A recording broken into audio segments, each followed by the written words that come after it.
So, I was watching this movie, and the time I was watching it, I kind of had a reaction like this. Thor! Odin's son! No. You had one job. Just the one? Then I got to the end credits, and I had a reaction kind of like this.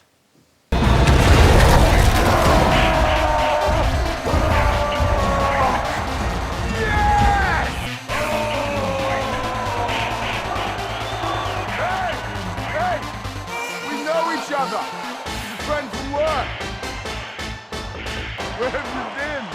Everybody thought you were dead. There's so much has happened since our last story. Yeah.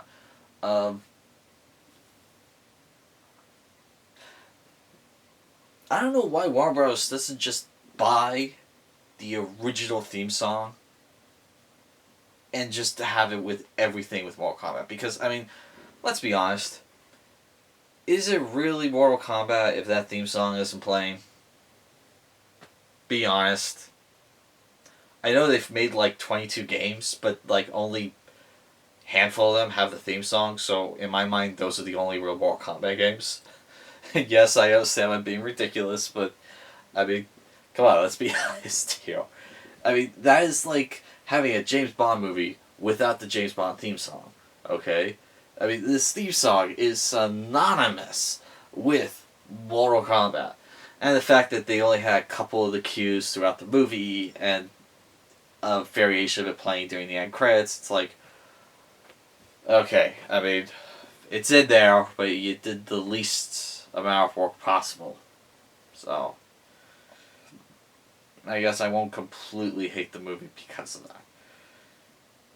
So I'll get into it now.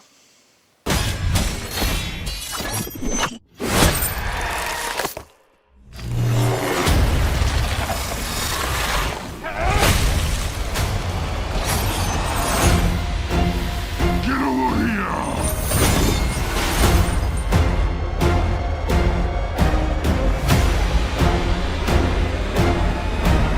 Okay, so when this was first announced, I was kind of dubious because it's like they haven't been able to get one off the ground for a long time.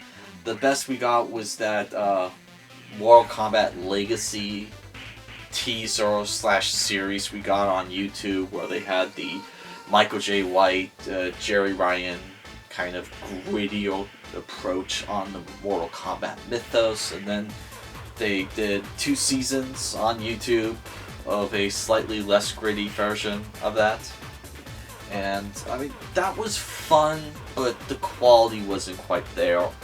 And so when I finally saw the trailer for this, it's like, okay, it looks like the quality might be there. But is it going to be any good? And, well, I mean, it has its hits and misses. Okay, so, on one hand, this movie is kind of gritty. But on the other hand, it's kind of cheesy as well. Especially when you get to the second act. I mean, like, first and third acts were more gritty than, like, the second act. I'll get to the second act in a little bit. But, I mean, one thing I couldn't avoid doing was making comparisons between this movie and the first one that came out in 1996. Love it or hate it, or was it 1997?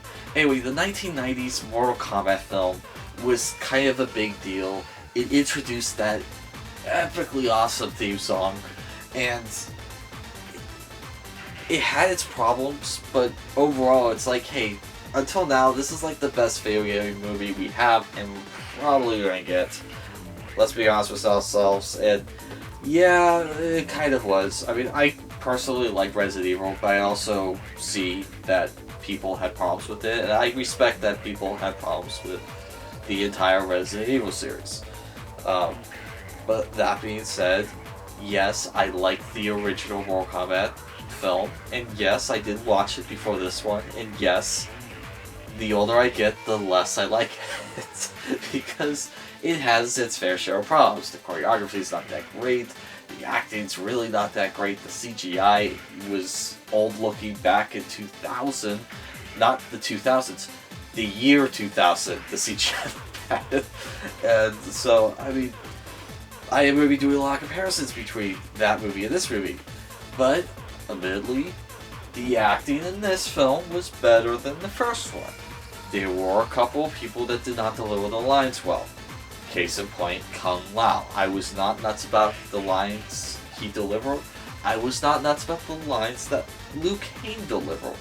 I felt that some of the people just kind of folded some of the dialogue. Even the woman playing Sonya Blade, she did a pretty good job. I thought she did a better job than the woman from the first one. I believe her name's Bridget Nielsen. But there were a couple of times that when she said a line, it's just like, yeah, that felt a little phoned in. Can you do a better job on that? Yeah.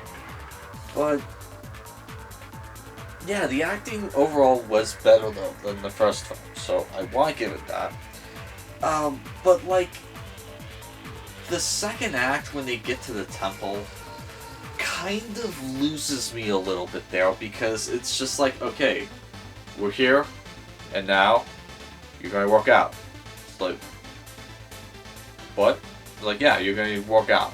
It's like, okay. I mean, so basically, it's just like, this is a training montage, basically. That's the entire second act. Like, yeah, but just like the second act, I didn't like that. It was just, okay, you're going to train now. Yeah, I didn't like that. It did not work for me.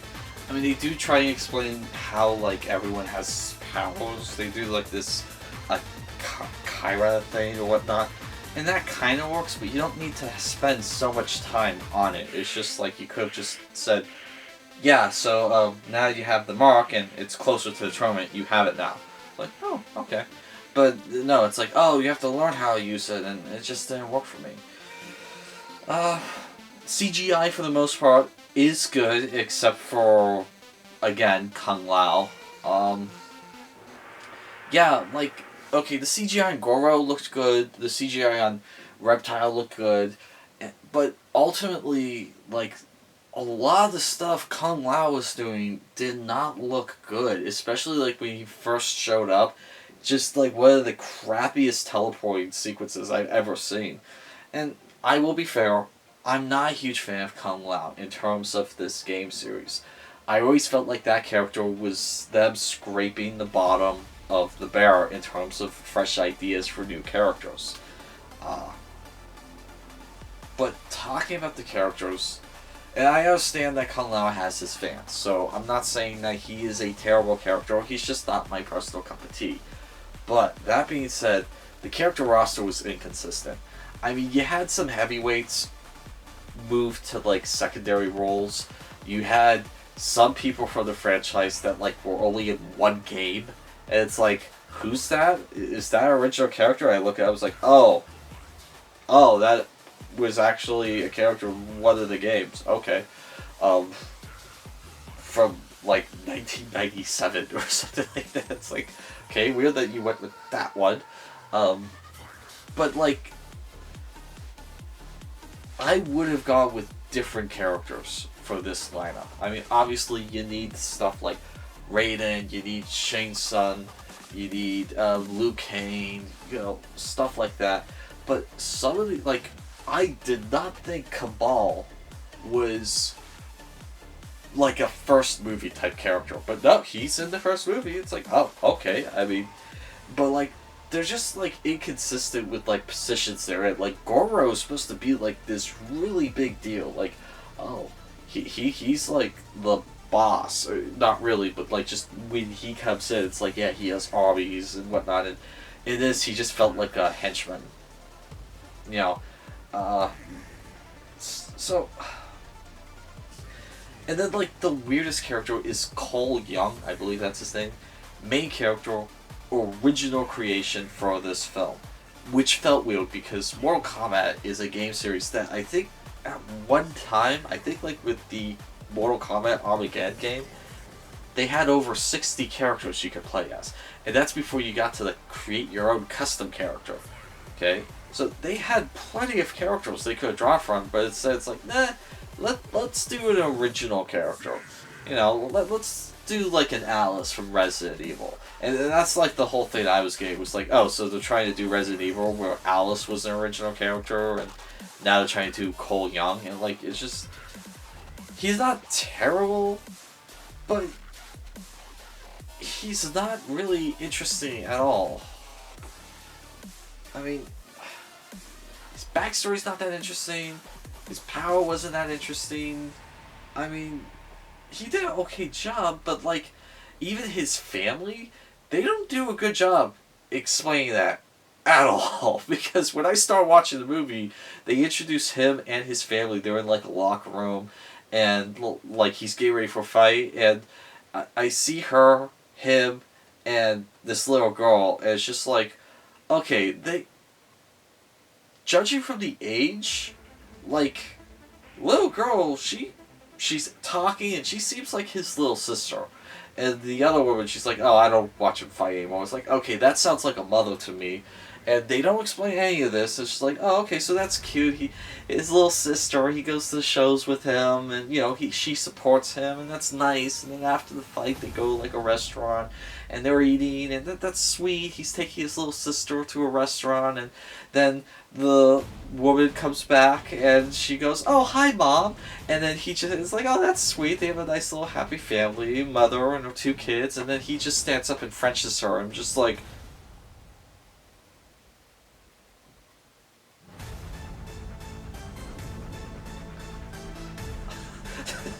come to find out, that wasn't his mother, thankfully.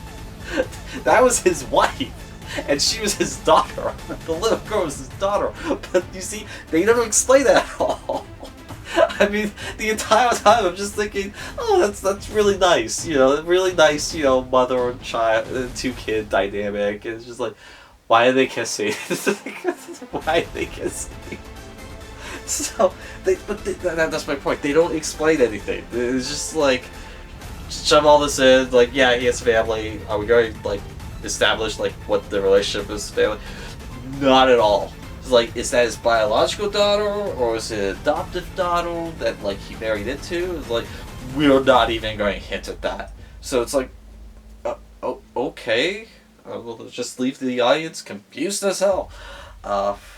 Yeah. But now, something that actually worked in this movie were the references. Like, if you've unfortunately ever seen Doom Annihilation, the dialogue is really bad in that movie, and like just everyone's spouting out this really weird, like on the nose, references to the game. Like a guy's shooting and he's screaming his head off, and then he just screams out, "I'm your ultra nightmare," and it just like does not fit. It does not work at all. But like in this movie, all of like the references worked. It was just like, okay, you're gonna test your mic now. It's like, oh, that's from the video game. And it's like, guy just kills someone with one hit. It's like, he says, flawless victory. It's like, well, no, he's right. I mean, it was a flawless victory. He didn't take one hit. And I mean, it's just, so there's all these like little, like, guys just yelling, okay, fight. And it's like, oh, that's from the video game. And so they did a good job doing all of, like, the little references without making it feel cringy, which most video game movies, they just make it feel cringy. So that was nice. And the R rating really does help because, I mean, I was a little concerned when they said, oh, this is rated R. It's like, okay, is it really rated R, or is this like Terminator Dark Fate rated R, where they just drop a couple F-bombs and that's it? And no, thankfully this is like really rated R. I mean, like when a guy gets his hand cut off, like just blood goes everywhere. People are covered in blood. I mean, surprisingly, I can't believe they didn't do the famous spine rip-out thing from, I think it was Sub-Zero that did that.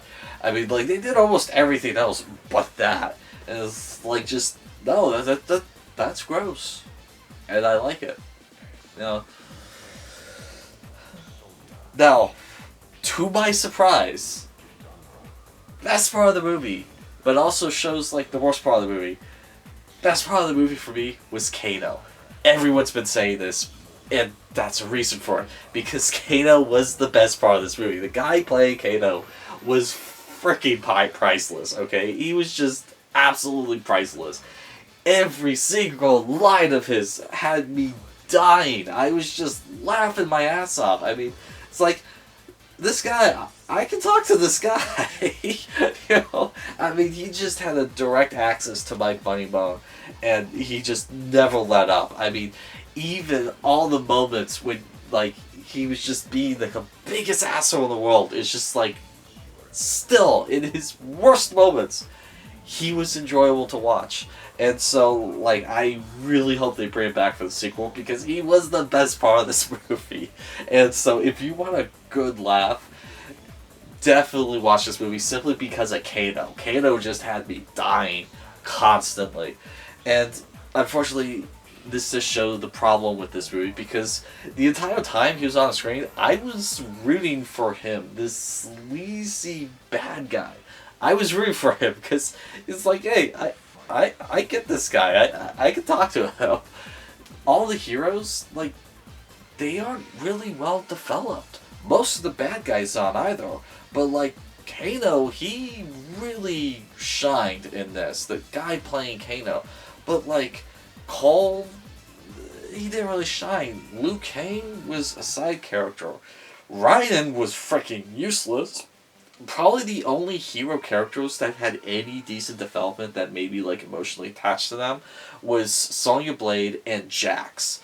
Alright? Like, Jax, I liked. I would have liked to see more of him in the movie. And at the same time, what I would have liked to have seen more in the movie was Scorpion. Like, Scorpion and Sub-Zero, I mean, Sub-Zero does show up periodically throughout the film, but, like, Scorpion, he's at the beginning and at the end. And it just doesn't make any sense. I mean, like, Scorpion and Sub-Zero, they're, like, the two biggest characters in the entire franchise. They're bigger than Liu Kang, and he was, like, the protagonist. But, yeah, and, like, I also want to talk about Melina, because, one, they did not do anything with her character. She was just a henchman, and even, like, the casting felt wrong to me, because in the video games, she's been depicted by a white woman before, but typically Melina is depicted by an Asian woman. And they did a race change for this film. And the actress that got to play Melina, in my personal opinion, the way she looked, the way her eyes looked around, the way she was breathing, the way she walked, would have been a better pick for, like, Jade. I think she would have done a better job as Jade. Jade's like another female ninja, but, like, her color palette is green.